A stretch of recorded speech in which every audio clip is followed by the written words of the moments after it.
I'm now joined on the show by Finn Forster. Finn, so good to have you in the studio. How are you doing? I'm very well. Thank you for having me. We've got a lot of exciting things to talk about, including your headline this Saturday at the Empire and the release of Pablo, which comes out on Friday too. But I just kind of wanted to start by talking a little bit about 2025, really, because it's been a huge year for you. I mean, Stereophonics tour, some of the biggest festivals in the country, the likes of Leeds Festival, Kendal Calling, why not? So how's it been for you as a year so far? And the release of your Embers EP as well, which was back in May. Yeah, May time. It was. It's been an amazing year, to be honest. Honestly, just been incredible.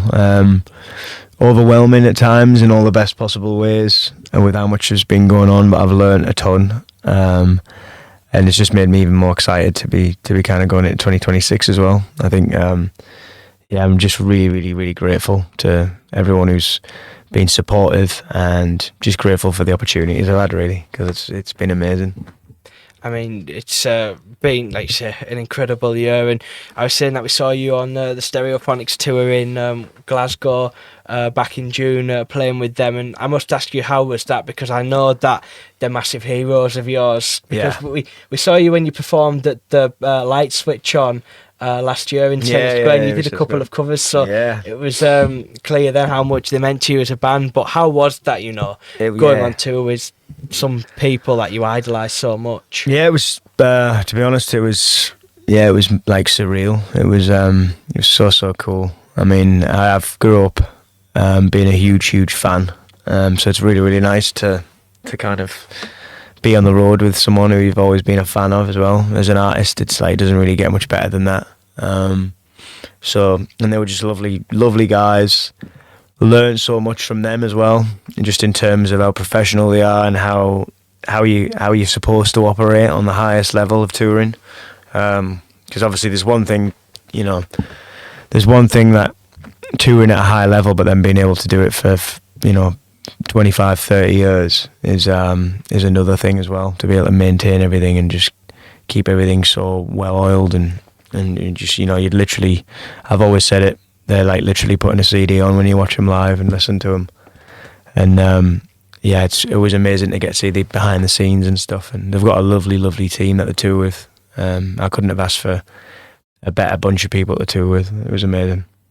And to play them venues too in that capacity, I mean, they're all big venues, but the one that kind of stands out is the Millennium Stadium in Cardiff. Principality now, I think it is. I think people in Middlesbrough remember it as the Millennium, given the cup win, but one of the biggest stadiums in the country, so that must have been an amazing moment. Yeah, I can remember kind of just going into a bit of a daze in soundcheck, actually. I think one of the backstage crew was like, "You finished now?" I was like, "Oh yeah, sorry, finished a while ago," because I was just mesmerised.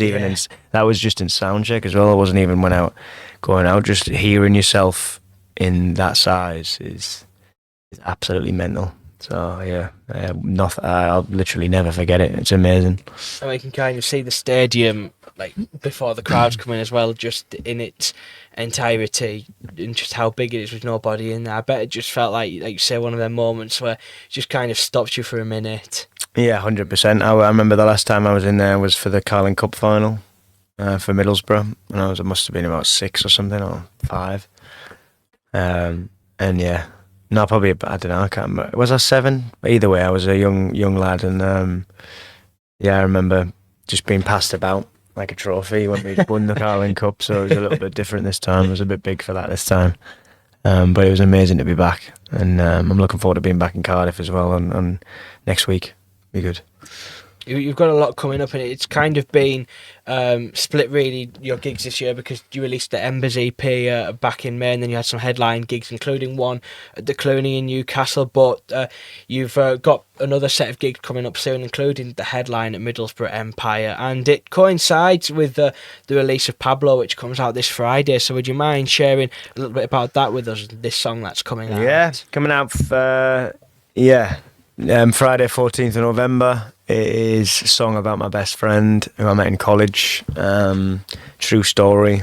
I wanted to create a song out of what has been a bit of a mad story for me and him. I met him in college, and Middlesbrough College when we were both on the performing arts course, and yeah, he became really, really best friends straight away, really. And then he went away back to his home country, to see his mother and the rest of his family and things. And I didn't really think he'd be that long, really. Well, I don't think he did either. Thought it would just be kind of head back and then come back here with ease. And it took about 6 years through kind of complications from his own home country. And he just surprised me about 2 years ago. Walked through the door. I hadn't seen him in so long, and thought it was quite a fitting song. So it's about kind of friendship and just like long distance kind of friendships that you have with people, I guess, that never really change no matter how much time goes on. So it kind of comes from the heart, really, and it's a song about, paying tribute to a good friendship that you've had for a lot of years. Yeah, for sure. And I guess it's about just growing up as well, because from when I first met him to since he's been away to when he came back, we're like two different guys. Same people, same crack, exactly the same friendship, but a lot of things have happened in our lives as well as we've grown older and stuff. So a lot of that is in the song as well, and then just packaged it together. And it's kind of like an upbeat, cool vibe. Fast tempo story that is packaged into a kind of pop song, really, a rock pop song. Yeah. I mean, we can't wait to hear it when it comes out, and I've heard the teasers and it sounds great, so I'm really excited to hear that, and we'll be sure to play it when it is out. But if I kind of ask you a little bit about the music direction, Finn, how does it kind of follow up from the Embers EP, which you had out not so long back at all, back in May? Yeah, it's definitely been an evolvement. I think it showcases how much I'm kind of evolving and my music's evolving in terms of, sonics and just songwriting as a whole, I guess. As more and more time goes on, especially with October as well this year, I spent the whole time kind of writing new material and recording demos and things and getting a big volume of work together that I can kind of pick from going forward. And I think it's just been inevitable that from doing so much creatively and lots of digging, I've ended up in creating things that I never really thought possible before. I think I've kind of gone further than I've ever been before creatively with my songwriting and even the production on things. And Pablo's like a little bit of a stepping stone away from Embers to something that's a little bit more contemporary, I guess. That is also going to be a bit of a springboard to what's coming after it, which I'm super excited about. So it's like a transition, really, from definitely previous music to new music that's coming.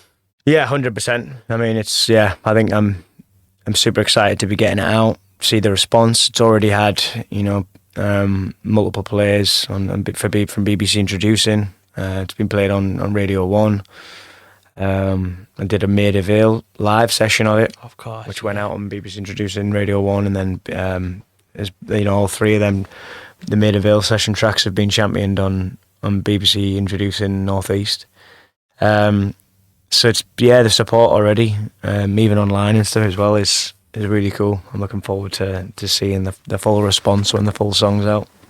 So it's all happened quite nicely, really, with all of the support that you've had so far, and then it kind of works out well because you've got the Empire headline the day after its release. So how's that, and how much are you looking forward to?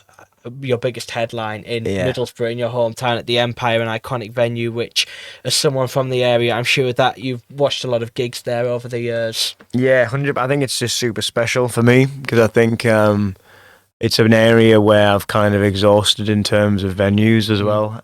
So it's so nice to be able to move up and be in a position where I can put on a show at such a prestigious local venue.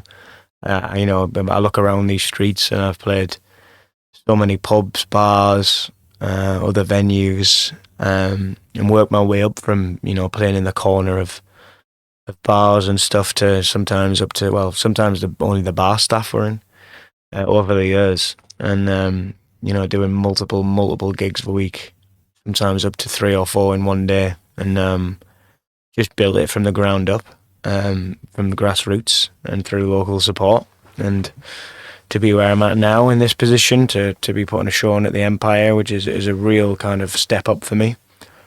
And I'm really, really excited for it. It's like kind of going full circle, isn't it? Like you say, you've played pubs and bars around here in the grassroots venues to finally get into one of the most recognised venues in the town, and almost sold out, I believe, too. Yes, yeah, I think there's less than 100 tickets left now, so it's very, very close to selling out.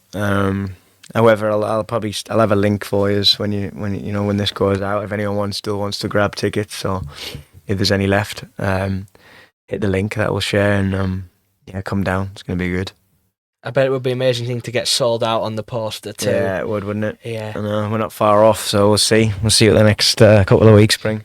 Hopefully so. But no, exciting time for you, and we look forward to seeing the show on the night. And as well as that, you're getting around the country too, playing some gigs in Manchester, Cardiff, and Dublin. So Manchester, but then going to other places outside of the country too. So are you excited to play a few other headline shows alongside? Yeah, for sure. A lot of them are sold out. I think we start in Cardiff on Monday.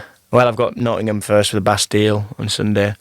Then we hit Cardiff, and then Bristol, and then London. These are sold out. Manchester, night 1, sold out. Then I'm here for Middlesbrough. Then I think we've got the day off, and then put a second night on in Manchester. That's very much nearly sold out. I think there's a handful of tickets left for that. And then finishing in Dublin, and then a couple of days off, and then off to do Rolling Stone Beach Festival in Germany after that. So busy November. I bet it'll be kind of, once you've done all of this stuff, a nice end to the year, given it's been a huge 2025 for you, and have a bit of time off and then go again in 2026. Yeah, I think we're definitely going to hit the ground running in 2026. We're already kind of getting things together in terms of planning with the new music and more touring, and I'm sure there's a lot of other things that'll kind of come into play as well, and I think it'll probably end up being the busiest year I've ever had yet, which is I can't wait for it. I mean, it's building up to something really exciting. Can't wait to see the success that you have next year too. And thanks for joining us again. It's been great chatting with you today, Finn. There's one more thing before you do go. And you did a lot of stuff linking up with Generator recently for the Mercury Prize too. And how important do you think that was as a North East artist to kind of get that and have an event like the Mercury Prize in the North East? Yeah, massively. I think, I've said it before, I'll say it again. I think I'm so grateful that, my time now in the present as an artist and an up-and-coming artist from the North East can coincide with an organisation like Generator and now Sonic Futures as well, which I must mention, it's basically going to be the Teesside version. I think it's absolutely pinnacle for people who are wanting to step into the music industry. It's so important. I think without it, there's kind of zero infrastructure, and it's just it's so helpful, and it helped me out a ton in so many different ways, and taken me all over the place, and made so many different things possible. And I think if you're an artist, listening, or someone who wants to get involved in the music industry professionally and make it your career, I think it's really, really important that you look into Sonic Futures and you look into Generator North East, because they are basically here as an infrastructure and a foundation to help catapult you into anything you want to do and make anything possible. So I'm really grateful for them. And like you said, they brought the Mercury Awards to Newcastle, which is mental. I was lucky enough to go and be on a table, and it's the first time I've been sat on a table just kind of 10 metres away from different stars, and it was a surreal moment and made me really proud to be from the North East. And on them lines, it's just so great to see that music's expanding too, because we've had so many of these events just in London for years, and there's so much more talent outside, and the North East's got an amazing scene, so it's really good to see that it's kind of expanding out, isn't it? And you look at the Brits in Manchester next year too. Yeah, it's going to be great, isn't it? I mean, long may it continue, I hope. I know there's a lot of investment coming into Middlesbrough as well, in the Teesside area. I know a lot of it's with gaming, but that might lead to sync or other things that can maybe collaborate with music. It's an exciting time, to be honest, and yeah, I'm really looking forward to seeing more things come out the Northeast within music. We've got such a great platform here, so long way that continue, and hopefully it will come. But Finn, thanks so much for joining me Thank on you. the show this evening. It's been great chatting with you. Thanks for Best having of me. luck for the next week. Nice one. Cheers, man.